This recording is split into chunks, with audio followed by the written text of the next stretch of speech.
Okay. Hi everyone, and welcome to the Spring Local Network Meeting, our webinar for the Primary Languages Network. Just to let you know that I'll be going through some resources tonight to do with dragons and unicorns. This was a child-generated topic. It came about because I spoke to children in school and they gave me some suggestions of things that they would like to do to learn the foreign language in. And one of the ones that was really, really popular with all the children, I'm sure you're aware of it as well, is that unicorns have been a huge thing at the moment. I know my daughter wanted lots of unicorn paraphernalia for Christmas, so we decided to go ahead with the Dragons and Unicorns theme. All the resources I'm going to show you tonight can be found for network members by logging onto the VLE and going into the network resources folder, then going to the network meetings and webinars folder, and then within that folder you will find the folder entitled Dragons and Unicorns 2018. All the resources tonight come in French and Spanish, and they all have sound files as well. So if anyone's feeling a bit nervous with the language side of delivering Dragons and Unicorns units or scheme of work, then you've got native speaker sound files on all PowerPoints that I'm going to show you tonight. If you aren't a network member, you can get access to these resources through the Primary Languages Network homepage and clicking on Active Lingo, and we do have access to the resources there, Dragons and Unicorns. There's a small fee there for non-network members. So there we go, Dragons and Unicorns. I think I'm just going to go for it tonight. So in case I've not already introduced myself, my name is Robert Artisol. Some of you might have seen me before and come across me. I'm a primary languages teacher. My specialism is Spanish, so I probably will show you most of the resources in Spanish tonight because it's where I feel most comfortable. But the resources are available in French as well and there for you to use. Okay, so there's several resources I want to go through tonight. These resources are a PowerPoint to do with prepositions in foreign language, some resources to do with describing dragons and unicorns, and a story that we've written called The Lost Unicorn.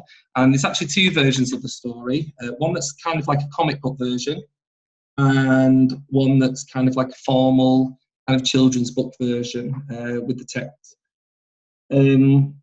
There are also, when you look for network members, when you look in the folder, there are also some resources that you might be familiar with that were shown before, but we thought they kind of fit the topic and we put them in there too. So we've also put in there a whole unit to do with dinosaurs, which is great for Key Stage 1.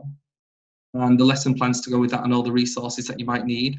And there's also a How to Train Your Dragon unit that has been showcased at our summer Primary Languages Network meeting. Usually held at the hotel in Warrington, and that's to do with it's a poem, a performance poem, all to do with how to train your dragon, and there's some sound files in there for you to use to have a look at your leisure. But the main things that I'm going to show you tonight: the prepositions PowerPoint, the describing dragons and unicorns PowerPoint, and the Lost Unicorn story. So I'm going to move on.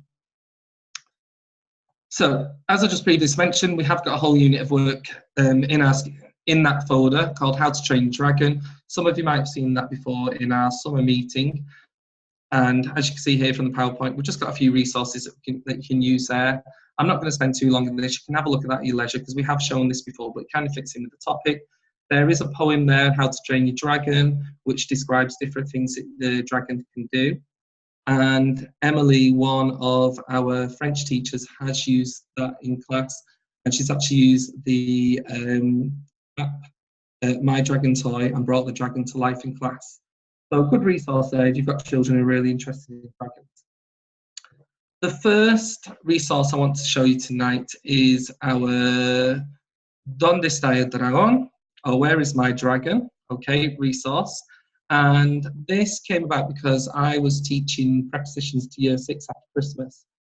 And it was actually the Year 6 children that I was teaching at the time that I was asking them what would they like to what theme would they like to learn the foreign language in Spanish? And a lot of them did come back with dragons and unicorns. It was a theme that the children generated.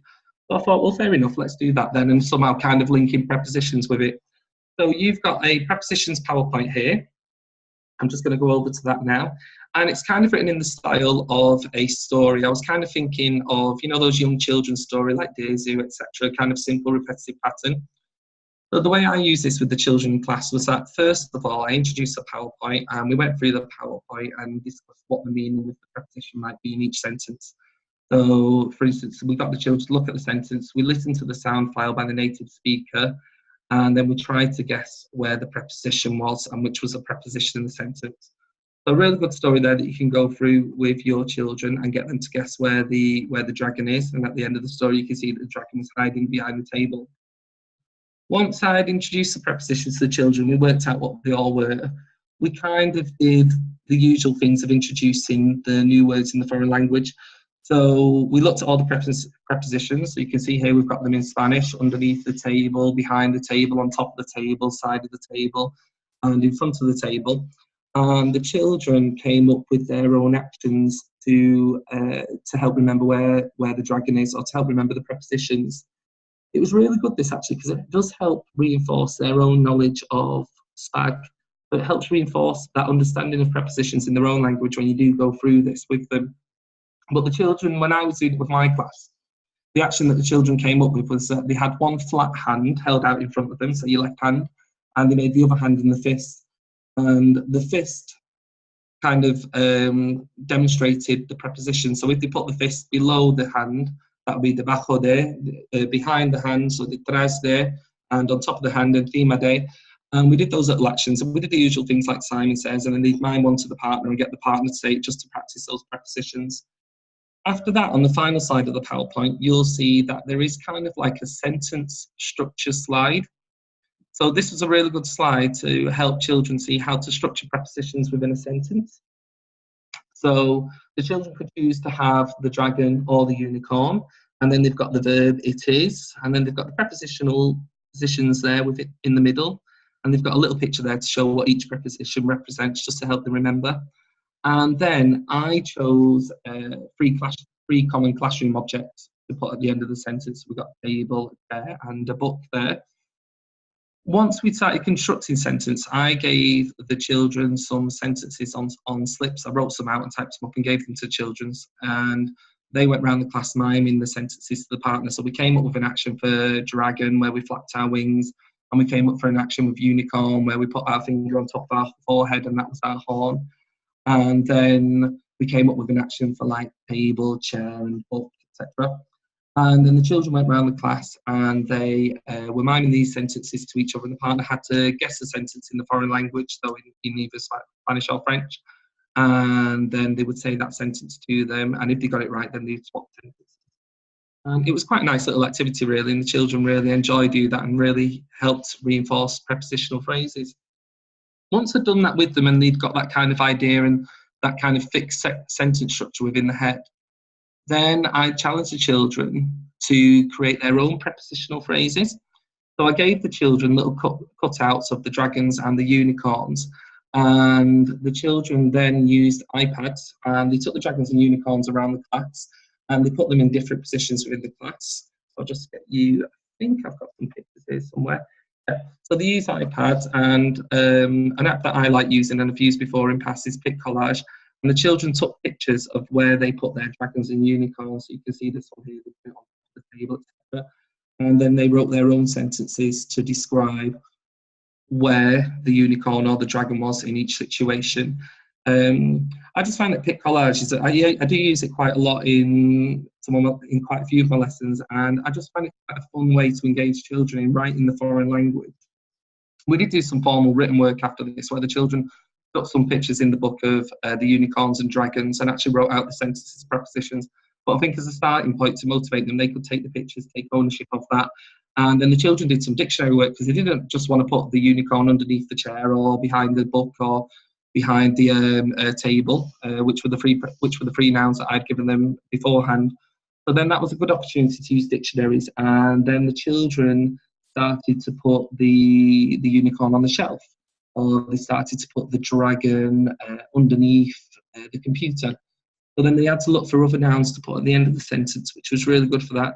And then some of the children started asking for other prepositions, then, which I hadn't taught them and aren't on the PowerPoint, but then they started to independently look for things like in between, because they wanted, or far away from, and they wanted to challenge themselves to do other ones there. So that was a really fun activity that the children did. And if you've got iPads in school, it's a great opportunity to mix technology with language learning.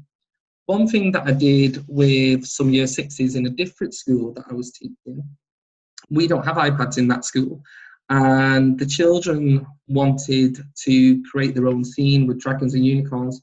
So we created these little trioramas that you can see here, which are really simple. I'm sure probably lots of you have made them before, where you just cut out a square of paper, and then the children, a bit like when you're making a fortune teller, and obviously you fold it in half twice to get the cross across the centre of the paper.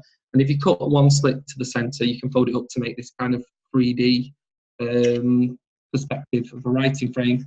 So the children I did this with, I kind of modelled one to them on the board, and I said to them, well, right, we're going to do a fantasy scene of dragons and unicorns, and put them in different positions. So these children have drawn their own fantasy scenes with different dragons and unicorns in. And they might have put the dragon behind a tree, or on a cloud, or the unicorn on a rock, or in front of a mountain.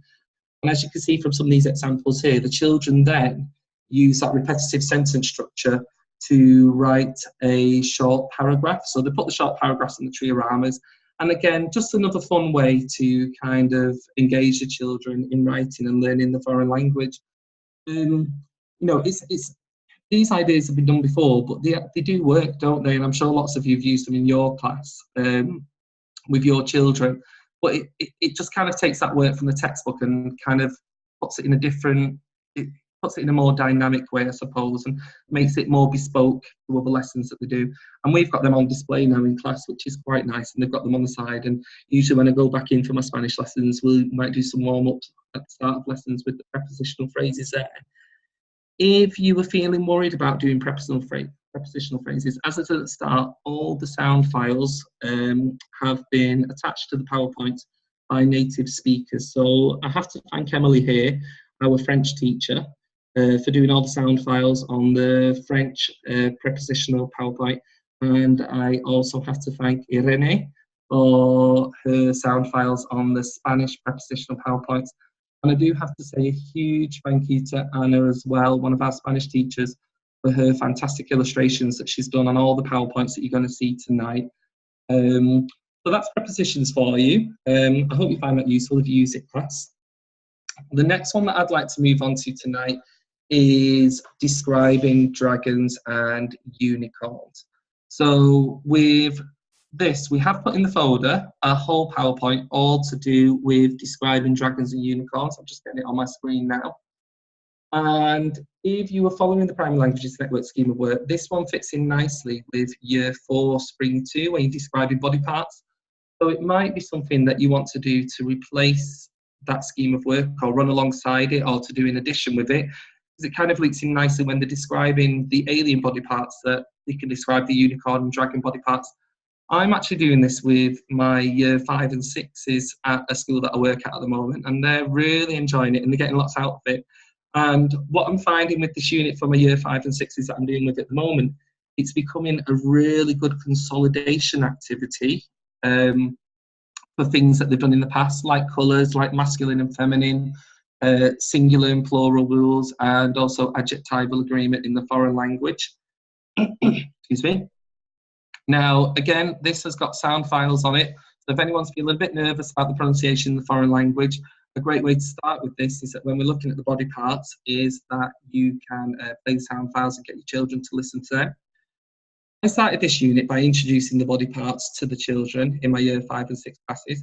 There are several ways you can do this. Obviously, this is the kind of old, tried and tested traditional way of introducing the body parts, teaching it to the children with an action, doing the actions, playing Simon Says, playing Chinese whispers, all those kind of things that get the children to respond to the spoken language, which if you don't feel confident saying it, we have got the sound files there so that you can play the words individually and get the children to do response to them.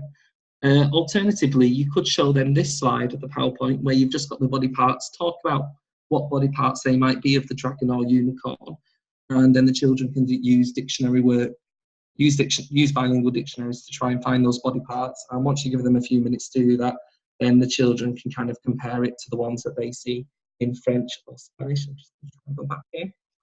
So yeah, so to begin with, I introduced all the body parts for this to the children, and we played lots of games to practice them. And one of the things that I like to do, as you can probably see here, is that I like the children to make their own games quite a lot. So if I show you this picture here, which is quite a nice one, I've used this in maths, I've used this in all sorts of things over the years when I've been a class teacher, but this is just a simple card game. So, you know, like your usual memory game where you have to have the cards, you match pairs together.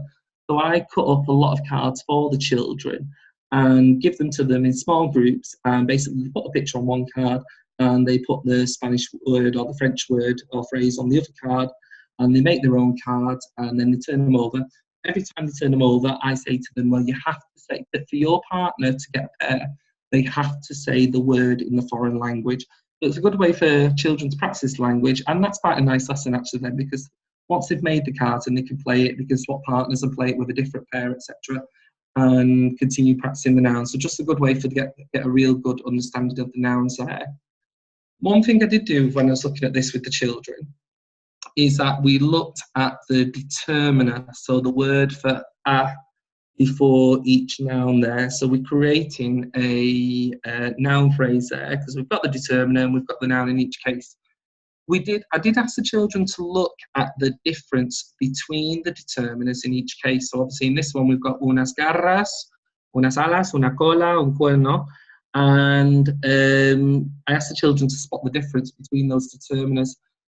Now, by year 5 and 6, the children, if they're following the primary languages network scheme of work, and possibly whatever it is that you do in school, will be really familiar with masculine and feminine nouns in the foreign language, in French and Spanish. I know today that I was teaching animals to year 3, and one of the activities I was doing was masculine and feminine, and we were looking at the un and una. So it's something that children already have in kind of like their language currency. It's like it's terminology that they're familiar with already. The children I was teaching year 5 and 6 quite quickly picked up on this, that, oh, well, some of them are plural, some of them are singular, some of them are masculine, some of them are feminine, and we talked about the rules a little bit to do with that. For some of your children that you might be teaching in class, that might be a step too far, and you might just want to keep them with just the body parts. And if that's the stage that your children are at, that's totally fine. You don't have to take them to that level. Once you've taught the body parts and done lots of games, the next activity that you might want to move on to is, I'm thinking for possibly year 3s, and even if you want to deliver this in year 2, I would possibly just stop at that point and get them to draw their unicorn or their dragon and just label the body parts there. But if you think your children are capable of it, then you can start looking at the determiners or the article there for a, and then discuss the difference with them. Now, I played a little game with this then, because I then put a chart on my board, and I had the word for a in singular, and I had the word for a in plural, in both masculine and feminine. So un, una, unas, unos, or, you know, vice as that would be in French as well. And then I did the usual thing of where I said a body part. So I might have said cola, tail, or I might have said colas, tail. And then the children on whiteboards had to decide which one it would be and write on their whiteboards whether it was un, una, unos, unas. And I also did that ruler game, you know, where you get 2 children to come to the front and you split the class into 2 teams, and whoever touches that one first gets the point for their team. Once I've modelled that a few times for the children, then I got them to write split the whiteboards into 4 parts and write the 4 determiners or indefinite articles on their whiteboards. And then in pairs, as I said, a body part, they touch the right one. So it was a great way for them to practice matching the correct determiner with the corresponding noun in the foreign language. So it's quite a nice activity, really, just to get them to practice that. Obviously, we don't have that in English, where where we have masculine, feminine, singular, plural with our determiners, in the sense that they have it in French and Spanish. So it's a really good activity for them to get their heads around that. And I actually did that with my year threes today when I was doing animals with them. If you want to take it further than that, you could start looking at, I'm just going to close this down one moment while I've moved a bit further on. Okay. After that, I started looking at expanded noun phrases with the children. So expanded noun phrases, again, terminology that the children are very familiar with in school, because obviously it's one of their targets from Key Stage 2, from early Key Stage 2 onwards. So it kind of, again, reinforces that spark knowledge. So to begin with, I put this on the board. We've got this in French and Spanish on the PowerPoint. And we looked at why it was different in each case. So I asked the children to spot the differences here. And the children could straight away tell me that, yeah, they've got the different determiners because we did that kind of activity beforehand where they were playing games with the different determiners. And then we also looked at the colours. Now, to be honest, when I did this lesson, I had it in mind beforehand that I'd revise the colours with them because it's one of those things that you do quite a lot of in year 3, 4, or I tend to find that I do a lot of in year 3, 4, go over the colours quite a lot in lots of units. But I tend to get sidetracked with other things in 5, 6, and we're taking it to that next level that I don't tend to go over the colours that much. But it's quite a nice opportunity to go over the colours with my year 5 and year 6 children. But at the start of that lesson, we revised the colours, and then I said that our learning objectives state that we're going to do expanded noun phrases in Spanish. But first of all, we had to clarify what an expanded noun phrase was in English, and obviously it's a noun phrase, but we can put one way that an expanded noun phrase can be made is that we do a noun phrase with the determiner and the noun, and then we put our adjective in. So then I showed this one on the board where we've got our 4 sentences here in the foreign language. And we talked about why they were different. Now, this is challenging, this activity, because in French and Spanish, you have to have adjectival agreement. Now, this is a challenge for some of you that are feeling really ambitious and want to really fly with the foreign languages and really push your children here. For the children that I teach, it wasn't too far of a jump because from year 3 onwards, they're already familiar with the idea of masculine and feminine nouns in the foreign language, and they're also familiar with singular and plural, and they're familiar with changing the determiner to match the noun, okay? And they're already familiar with matching the adjective to match the noun, because my children know that when I teach them in the foreign language that they've got to change. If I'm a boy, I might say I'm tired with an O on the end, cansado, but if I'm a girl, I'm going to change that to an A and say cansada, because there's a difference there with the adjective. When it ends in O, we have to change it to masculine and feminine. So for the children that I teach, doing something like this wasn't too far of a leap, and it did take a while for the children to get their heads around it, but once they've got it, they kind of understand it. So I think that's kind of up to you really, how far you want to go with this. This PowerPoint is progressive as you go through it when you're describing dragons and unicorns. So you could just stop at the body parts and decide, yeah, that's enough for my children. We've learnt the body parts. We're going to describe them on our dragon and unicorn. Draw a nice little picture. And, you know, that might be as far as you want to go with some children. So getting back to this, so I showed the children 4 sentences and asked them to compare sentences to talk about what was different. And then I did discuss how the adjective has to change to the word amarillo, yellow there in Spanish, has to change to match the noun, whether it is singular or plural, or masculine or feminine. So it did take a bit of explaining this, and it took a lot of modelling, and we did lots of modelled sentences together. So I put this on the board to remind the children the word order in the foreign language, that we've got the determiner noun and the adjective that comes after the noun. And to begin with, I just stuck with one colour, and we just did yellow. And I put the noun in, I wrote this on a whiteboard, and the children did it on their mini whiteboards, and they worked in pairs to do it. And I said, well, you know what it is? The determiner and the adjective, they always copy what the noun does. So if the noun wants to be singular, and it's a masculine noun, then the adjective's got to copy that, and the determiner's got to copy that. And we did lots of work on this. So I wrote on my big teacher's whiteboard in class, I would write some phrases like hoof or hooves in the foreign language, or horn or horns, or wing or wings, etc. in the foreign language. And then the children would have to put in the determiner and adjective. Once we'd done it with yellow and done it with this, using the different determiners here, and practiced that quite a few times, I thought, yeah, I'm quite confident that children are getting this here. So then we talked about different colours in Spanish. And we started looking at words like red, yellow, red, orange, pink, green, etc., all the colours that the children knew. And we started discussing the rules for matching the adjective to the noun. And then we did some more examples together. And I wrote some pairs on the board where I'd written one wrong and one right, and the children had to decide which one was right and explain to me why. So it was kind of like really developing the deep understanding there.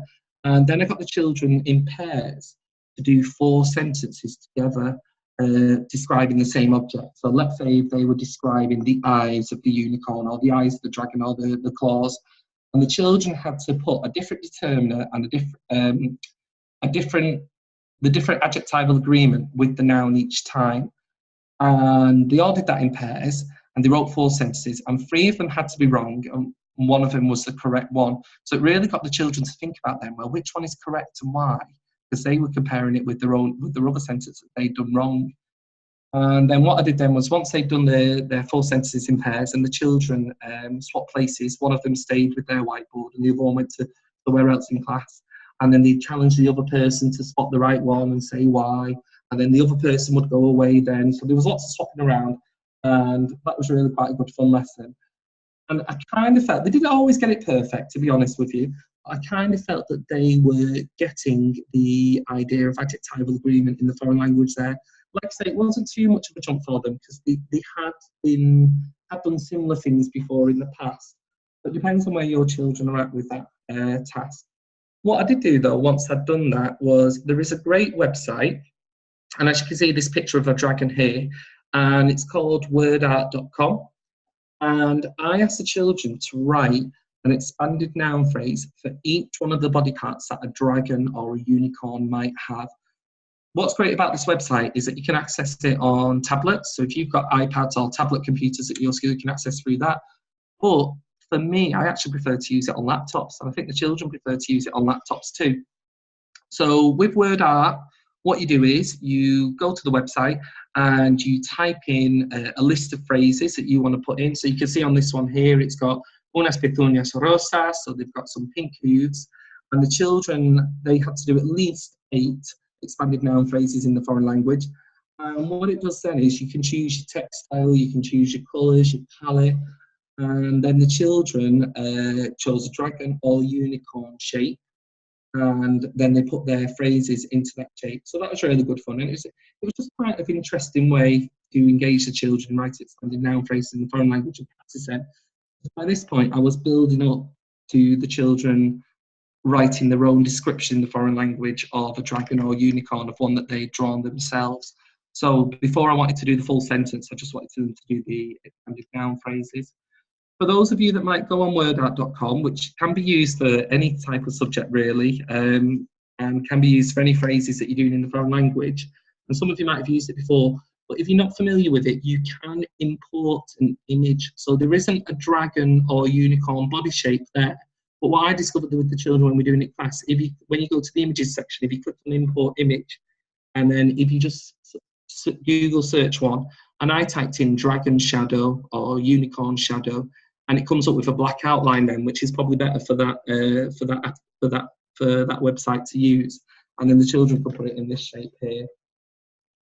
But once they've done that, I've only got up to this week, but there is on the PowerPoint, Anna, our illustrator, has drawn. I'm going to go to it. Oh, there's a model one there, sorry. I'll just go back there, screen. Forgot to mention that. So there is a waggle one, what a good one looks like, that the children can look at and try and decipher first of all. And then I went to, I'm probably jumping ahead of myself here.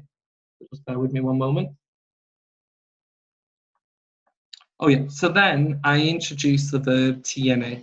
It has, and you've got that in French or Spanish. That is in our year 4 scheme of work, because when you're describing body parts and the children are creating their own alien body parts, they do say it has 2 heads, it has 4 arms, etc., whatever they want to put on their alien, and they do have to pluralise the body parts there. So this would be a nice activity to do instead of that year 4 unit if you wanted to do it instead of that or alongside it. But if your children have been following the primary language scheme of work, then they should already be familiar with that.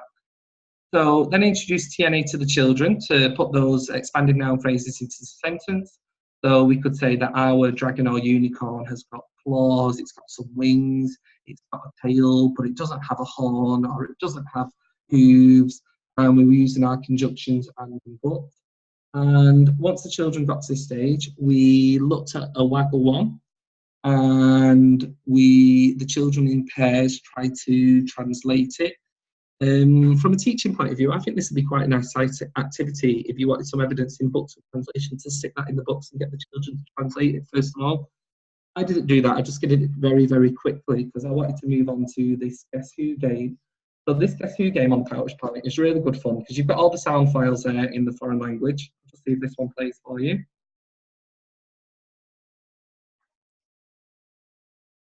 I don't know if you can hear that. I'm just going to turn my sound up here. Uh,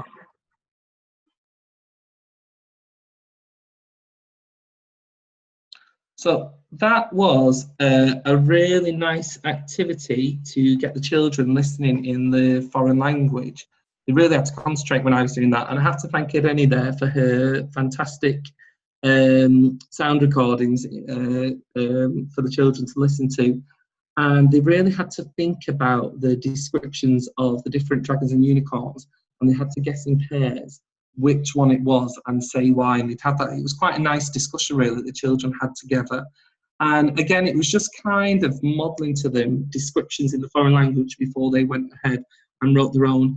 There is actually a resource within the folder where you've got a written version of the descriptions on a worksheet, and you've also got these pictures of the different dragons and unicorns. And the children can cut those pictures out and cut out the descriptions and match them together, which makes quite a nice activity in class. You know, again, you could stick the descriptions in the book and the children could match the descriptions to the right picture in the book and translate them to English. So there's a lot of work you could get out of that. I've not gone to that because the children that I was working with were quite excited to move on just to their descriptions. And to be honest with you, I wanted to get a few examples to show you tonight of things that they've done in class. So once you've gone through kind of all that process of teaching them the nouns, teaching them the expanded noun phrases, and teaching them the verb to say that it has or it doesn't have, and it is, then in the local network meeting folders and webinar folder, you've got a writing frame here that the children can use. So some people like to use writing frames, and especially if you're in a school where the children don't have books for the foreign languages. So I know that different schools have different ways that they record their foreign language teaching. So in some schools, all the children have a book, which is in all the schools that I teach in. And I quite like that bit personally because I think it keeps things quite nice and tidy. But then in my previous school that I used to work at as a year 4 class teacher, we just had one large class book. So when the children done work on sheets, it was quite nice to stick some pictures in, some examples of their work as kind of evidence of things that they've done. But there's a writing frame there for people if you need it. Here's some that I've done with the children class. So I got the children to draw their own dragons and unicorns. And actually, before I did that with the children, just going back a little step, I took one of Anna's pictures here and just enlarged it on one PowerPoint slide by itself. So it's easy enough to copy and paste that and enlarge it. And we did a modelled write together. We did a guided write. So I gave all the children this page, printed that off, not in colour, otherwise I would have got told off by the head teacher, painted too much colour.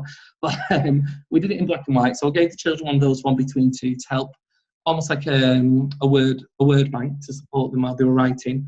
And we looked at this unicorn here. We looked at the black unicorn with the white wings and the white tail and the red horn, the blue hooves, and working in pairs, a lot of whiteboard again, really, a bit like you were doing kind of like your English lessons, really, kind of building up to a write in that sense. We did a guided write together, and I said to the children, right, well, how would I say it has white wings? Let's think back to our expanded noun phrases. And then we did a waggle one together that we all wrote together and kind of clarified any kind of misconceptions that the children had. And then the children, I've only just done this week, but they then you can see that they've drawn their own dragons and unicorns and stuck them in the book, okay? And they really did enjoy doing that. I just think because it's a subject that they could engage in and they had a lot of choice in, that they just really enjoyed describing their own descriptions. So it was quite motivating for the children in the foreign language, which for those of you that might have met me or heard of me before or met me at the last Primary Languages Network webinar, anything that kind of turns the children on and gets them excited about learning, that's what I'm all into. And I kind of try and pick subjects and themes that really get the children excited and interested in learning. I'm just going to highlight to you this picture here. This is something that I quite like to do this is something I do quite often.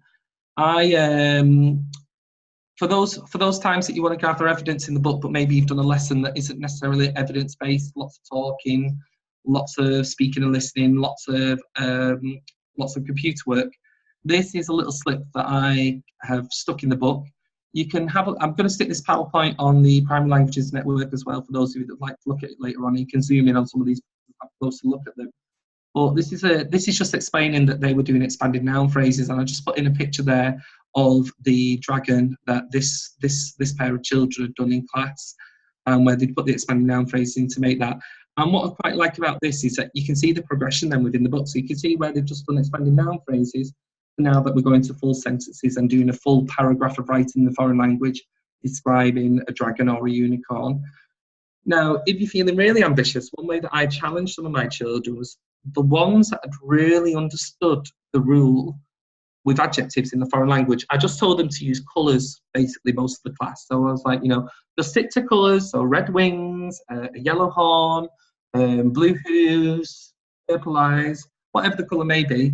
And I thought that was enough for them because they were concentrating so much on the adjectival agreement with the nouns that they were doing. I didn't want them to have to think about other adjectives as well. And colours were familiar language with the children, so it made kind of the task easier. But for those children that were feeling really ambitious, I said to them, well, you can get a dictionary and look for other adjectives in Spanish.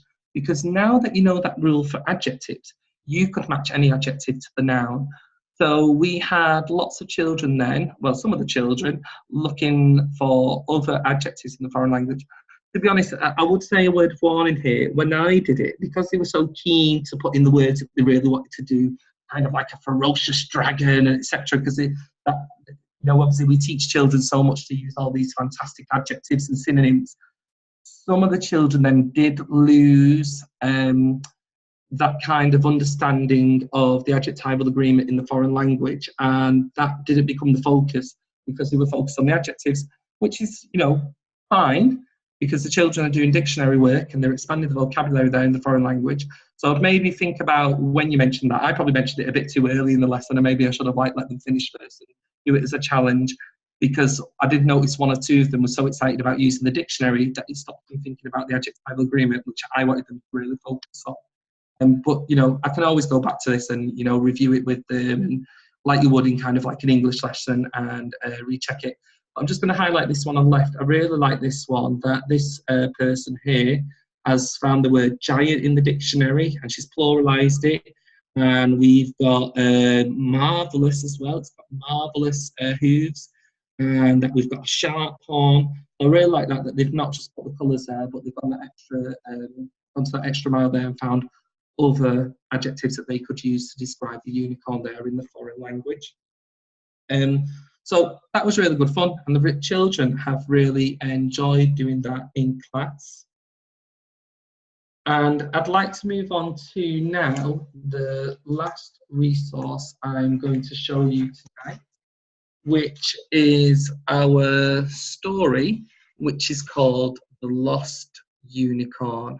Now, I really love contextualizing languages, whether that be teaching English from when I was a class teacher. I'd always love doing it themed around a story or a book. And if I can do it in Spanish, I'll always try and do it in Spanish as well, whether it's a story that I write myself, a very simple story, or whether it's a story that I can get in Spanish, such as The Gruffalo or Room on a Broom, etc., all those kind of really popular children's books. So this story is kind of written in the style of one of those kind of children's picture books. So it's got a repetitive pattern. It's about our alien family member, the little sister from the alien family member, looking for her lost unicorn. And every time she goes up to a different family member, there's 3 family members that she goes to speak to, and each time she says, "Have you seen my unicorn?" And the family member says, "Well, what's it like?" And she describes a particular part of the unicorn. So it kind of follows on from the describing unicorns and dragons. You could do this bespoke, separate from the describing unicorns and dragons kind of unit, or you could do this together with it. And then each time the family member says, I've not seen it, and there's 3 different family members that she goes to. And then at the end, you can see there in French, I'm not going to try and say it because my French is terrible, but she's found the unicorn and she describes it again. At a very, very simple level, this is just a nice little simple story to read to your class. I could imagine doing this with my year 1s and 2s and reading it out in the foreign language, asking what they think it means. In each of the pictures, the little alien girl's got the thought bubble above her head, which has got a picture of that body part. So you can, they can kind of use their inference skills there to kind of decipher what that body part is.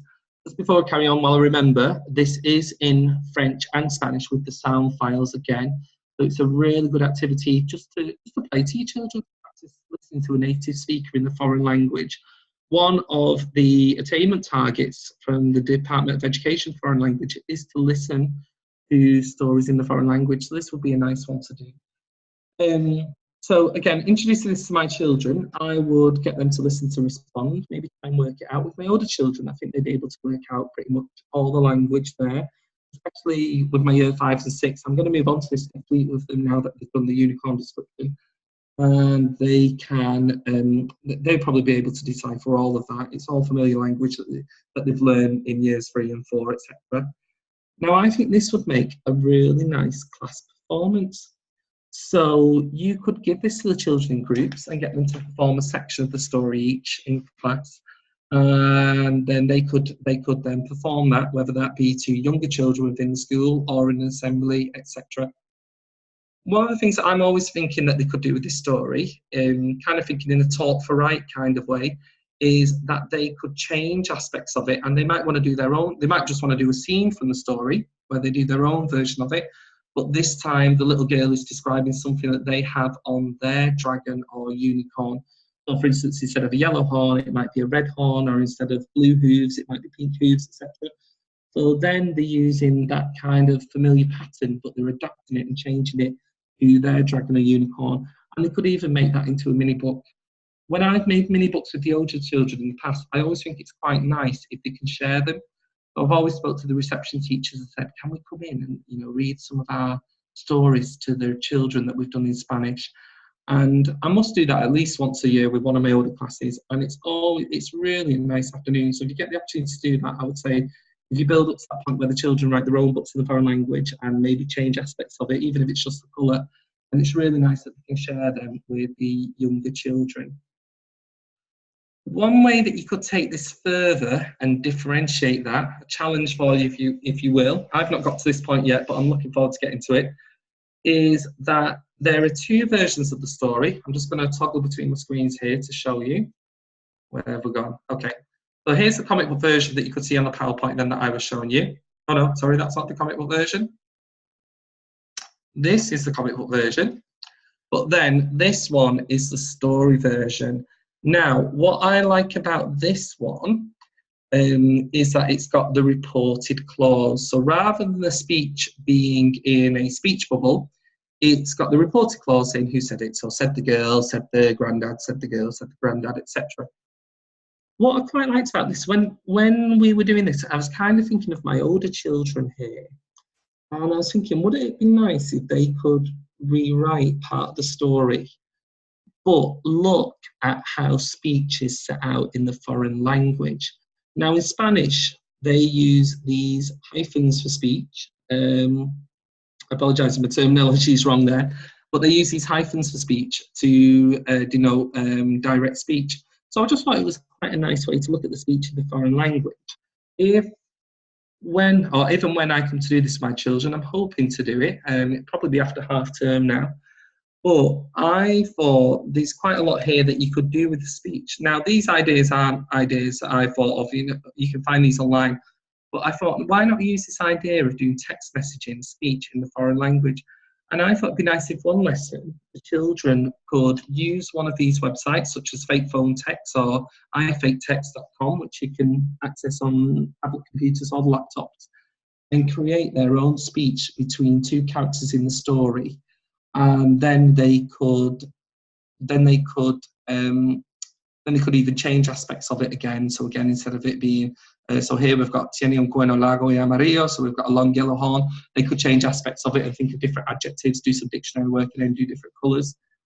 And then that would be nice to stick in the book and then actually write out as it would appear in the story, with kind of like the speech marks or the hyphens if they were writing it in Spanish. And if you really want to, I did write the story each time because I wanted it to be repetitive and quite simple for the children to understand. Every time the character says said. But as teachers, you'll all know that we don't like saying said all the time because it's a bit boring in our writing. It becomes repetitive. So we always try and think of said synonyms. So I thought if you really want to challenge your children, it would be nice to give them a few said synonyms in the foreign language. So I've got some here that you can see, and look at the pattern of those said synonyms. So this would be a third person past tense here, wouldn't it? And they all end in O, mainly all end in O with the accent on the top. And the children could spot the pattern then. And I was thinking, wouldn't it be nice if you had a dice game where the children had to say a line from the story? So you can get lots of dice templates online, and they write a different said synonym on the dice. And every time they roll the dice in pairs or in small groups, they've got to say that line in that style, whether they shout it, whispered it, or whatever other said synonyms you can think of. Again, I thought that would be quite nice to perform it as a story and have a narrator and have the children saying the speech bits and somebody saying the said synonym parts.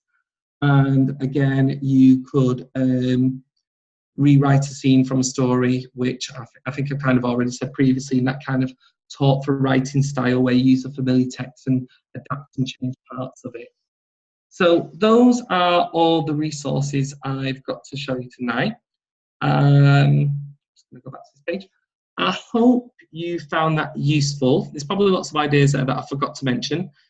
Anything that I do in class or any of the other primary languages network teachers in our classes do, I'm sure we'll add to the folder in the primary languages network folder. So any ideas that we get or any work that we do in class, we'll share on our Facebook page so that you can see it. And if you use any of these resources in class and find them useful, please do share them with us and put them on the Primary Languages Network page. I'll send them to us, Facebook page. I'll send them to us via email. It'd be lovely to see how you've used these and adapted them in your class. I found, again, like I did with superheroes, it's been a subject that has just kind of captured that kind of cultural zygote at the moment. And it seems to be really popular with children. And it's just been something occasion to walk into a year 6 class and hear them say, well, to say to them, right, we're going to start our new topic on dragons and unicorns. And to have year 6 boys and girls go, yes! It's just amazing to think that they're so excited about this unit. And it's been lovely to see them really enjoying drawing their own dragons and unicorns. And I'm looking forward to carrying on with it because I've not actually used the story version of Lost Unicorn yet. But I'm really looking forward to using that in class. A few housekeeping things I just need to mention here is that if you're interested in joining the Primary Languages Network and our VLE, you can contact the email that we've got here, stephstewartprl@gmail.com. And that our Primary Languages Network conference, where we will be talking about some of these, and we've got lots of fantastic guest speakers, is at the 21st of June, Statham Lodge in Warrington. That is part of the package for Primary Languages Network members. So if you've not signed up yet, please sign up and let your head teachers, etc. know that that's happening so they can put the date in the diaries. If you want to find out more details about that and what it costs to come along, you can just go to www.primarylanguages.network and find out more information about that. Again, I'd just like to thank Anna and Irene and Emily for all their help with the resources here, for doing the translations, for doing the sound files in French and Spanish, and for Anna for her fantastic images that she saw of the dragons and unicorns. And I have to say, they have gone down really, really well with the children. I hope you've all enjoyed listening. Thank you very much for the time. Please, please, please do share any pictures that you've done in class. I would love to see it, what you've done in your class and how you've used the resources, how you've adapted them, how you've changed them for your children and how your children have got on with them. All that feedback is amazing for all of us here at the Primary Languages Network. So please do share it with us and I hope you have fun with the unit. Thank you and good night.